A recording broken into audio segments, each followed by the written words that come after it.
बोललं पाहिजे। काँग्रेस आणि भाजपमध्ये इथे चुरशीची लढत आहे।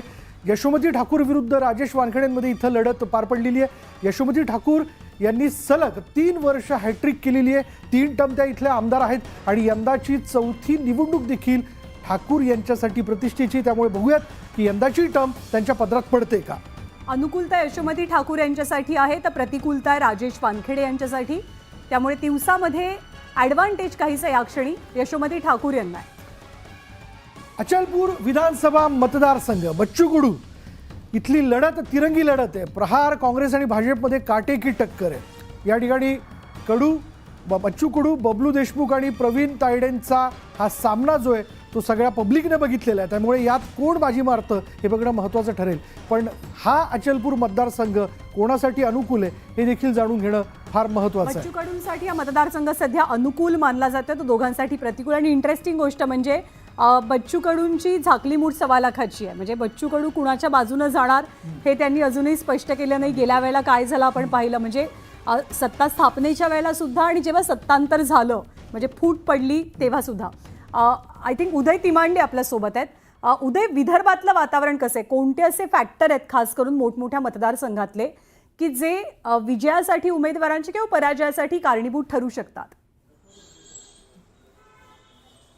अगदी खरं आहे ज्ञानदा। विदर्भात सध्याचं जे वातावरण आहे ते अतिशय न सांगता येण्यासारखं आहे। कारण साधारणतः विदर्भाचा जर आपण विचार केला तर विदर्भ कुठल्याही एका बाजूने जात असतो। विदर्भामध्ये अधात मधात अशी स्थिती नसतं। कधी तो भाजपच्या बाजूने असतो, कधी तो काँग्रेसच्या बाजूने असतो। मात्र यंदा जे आहे ते विदर्भामध्ये जे आहे काय होईल, नेमकं हेच होईल हे असं स्थिरपणे सांगता येत नाही। कारण विदर्भाचा जर विचार केला तर विदर्भामध्ये मोठ्या प्रमाणात शेतकरी जो आहे तो सरकारवरती असंतुष्ट होता। मग त्यामध्ये सोयाबीन उत्पादक शेतकरी असेल, पूर्व विदर्भातला धान उत्पादक शेतकरी असेल, पश्चिम विदर्भातला कापूस उत्पादक शेतकरी असेल, इकडे नागपूर जिल्ह्यातला संत्रा उत्पादक शेतकरी असेल, मधातला काय जी काही अतिवृष्टी झाली होती आणि अवकाळी पाऊस जो काही विदर्भात झाला होता त्याची जी नुकसान भरपाई आहे ती शेतकऱ्यांपर्यंत पोहोचली नव्हती। आणि याचा मोठा फटका जो आहे तो लोकसभा निवडणुकीमध्ये सत्ताधाऱ्यांना म्हणजे भाजप महायुतीला बसला होता।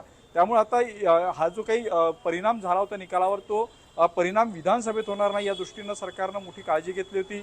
शेतकऱ्यांचा पीक विमा असेल किंवा शेतकऱ्यांचे जे काही मुद्दे असेल ते निकाली काढण्याचा प्रयत्न केला। विदर्भात झालेल्या प्रत्येक प्रचार सभेमध्ये जे आहे ते शेतकऱ्यांचे मुद्दे आले। इतकंच काय तर सोयाबीनचा भाव, MSP पेक्षा जास्त बोनस, त्यानंतर धानाला बोनस, या सगळ्या मुद्द्यांवर जी आहे ती या निवडणुकीमध्ये चर्चा झाली जी सुरुवातीला होत नव्हती। मात्र दुसऱ्या टप्प्यामध्ये जे आहे ते विदर्भातला शेतकरी नाराज होता आणि याचा धसका दोन्ही आघाडींनी घेतला होता आणि शेतकऱ्यांच्या मुद्द्यावर जी आहे ती चर्चा झाली।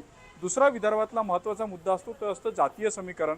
विदर्भामध्ये प्रामुख्याने जो आहे तो कुणबी समाज आहे आणि कुणबी समाजामध्ये देखील वेगवेगळ्या उपजाती आहेत। यांचं समीकरण बसवणं हे अतिशय महत्त्वाचं असतं। कारण ते समीकरण बसवून जे आहे ते महाविकास आघाडीला लोकसभेमध्ये बऱ्यापैकी यश मिळवता आलं होतं आणि ते समीकरण जे आहे ते यावेळी बसविण्यात म्हणजे सोशल इंजिनिअरिंग करण्यात फारसं महाविकास आघाडीला जमलं नव्हतं आणि काँग्रेसला तर ते बिलकुल जमलं नव्हतं।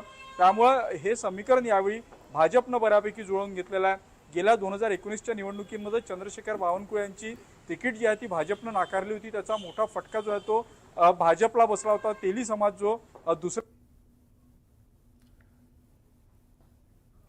उदयचा आवाज येत नाहीये आपल्यापर्यंत, पण विदर्भ म्हणजे हाच विदर्भ सत्तेची समीकरणं लोकसभेमध्ये बिघडवण्यात खूप कारणीभूत ठरलेला महायुतीसाठी। पण आता काय, तू खूप म्हणजे जाऊन आलास विदर्भामध्ये, तर आता 62 जागा आहेत आणि 62 जागा म्हणजे जसं आपण म्हणतो की देशाचा मार्ग हा जो आहे संसदेकरता तो उत्तर प्रदेशातनं जातो, तसा राज्याचा मार्ग जो आहे तो विदर्भातनं जातो। हा, समृद्धी मार्गात जातो। त्याच्यामुळे मला एक प्रामुख्याने त्या ठिकाणी दिसलं की धान उत्पादक शेतकरी जो आहे तो फार मोठ्या प्रमाणात विद्यमान सरकारवरती नाराज आहे। लाडकी बहिणीचा इफेक्ट या ठिकाणी दिसून येईल यात शंका नाही। पण या सगळ्याच्यात शेतकरी फॅक्टर जो आहे तो फार डिसाइडिंग फॅक्टर ठरेल। जातीय समीकरणाचं तर उदयने आपल्याला सांगितलंच, पण काही काही लढती जर आपण पाहिल्या तर मी जसं पश्चिम महाराष्ट्राच्या बाबतीत बोललो तर ते व्यक्ती केंद्रित पण झालेले आहेत विदर्भामध्ये। ज्यांनी आमदार म्हणून आपल्या मतदारसंघात रस्ते, पाणी आणि इतर मंडळींचे प्रश्न सोडवण्याच्या बाबतीत आघाडी घेतली त्यांना जरूर मतदान होईल, यात कोणत्याही प्रकारची शंका नाही। त्याच्यामुळे विदर्भ जो आहे तो तसं बघायला गेलं तर थोडासा बदलाच्या मूडमध्ये मला दिसला। मी लोकांशी ज्यावेळेस गप्पा मारत होतो, जे लोकसभेत मंदार घडलं ना ते यंदा देखील त्याचा इम्पॅक्ट असू शकतो। तुम्हाला काय वाटतं?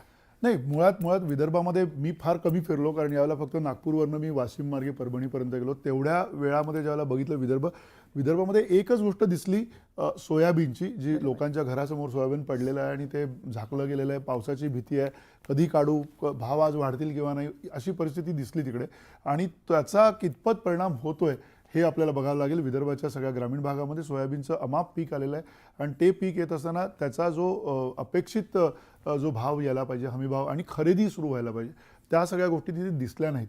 त्याचा परिणाम कसा होतोय, कसा होत नाही ते बघायला लागेल. विदर्भामध्ये यावेळेला आपल्याला जे कळलं त्याच्यामध्ये राष्ट्रीय स्वयंसेवक संघाने सुद्धा प्रचंड काम केलेलं आहे. केलं. राष्ट्रीय स्वयंसेवक संघाच्या कार्यकर्त्यांनी खूप वेगळ्या प्रकारची एक रणनीती तिकडे वापरलेली दिसते. वेगवेगळ्या मंदिरांमध्ये ते जाऊन तिथे ते जे प्रचार करत होते, त्यामुळे हा सगळा एक वेगळा प्रचाराचा भाग सुद्धा, एक वेगळी यंत्रणा त्याच्यामध्ये लागलेली होती. त्यामुळे नक्की काय घडतंय विदर्भात ते आपल्याला कळेल.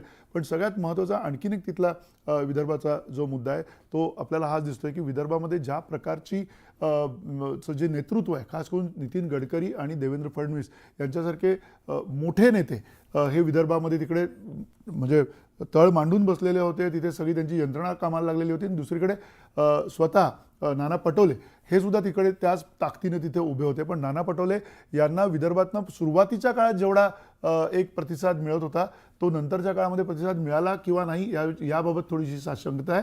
आणि नाना पटोले त्या अर्थाने विदर्भाच्या बाहेर नेमकी कशी कामगिरी करतायत, त्यापेक्षा विदर्भात किती चांगली कामगिरी करतायत हे येणाऱ्या निकालामध्ये स्पष्ट होईल. आणि तोच सगळ्यात महत्त्वाचा भाग असणार. आणि राज्यातल्या दोन प्रमुख पक्षांचे प्रदेशाध्यक्ष काँग्रेसचे नाना पटोले आणि भाजपचे चंद्रशेखर बावनकुळे हे दोघेही विदर्भात येतात. इतर बडे नेतेही आहेत. सत्ता केंद्र एक प्रकारे विदर्भ राहिलंय गेल्या काही वर्षांपासून, 14 पासनं. त्यामुळे अर्थात विदर्भाकडे सगळ्यांच्या नजरा असतील. अवघे काही तास शिल्लक आहेत, निकाल काही तासांवरती आलाय आणि अर्थातच निकालानंतर सत्ता स्थापनेच्या घडामोडी वेग धरतील. सत्ता स्थापनेची केंद्र कोणती असणार आहेत याबद्दल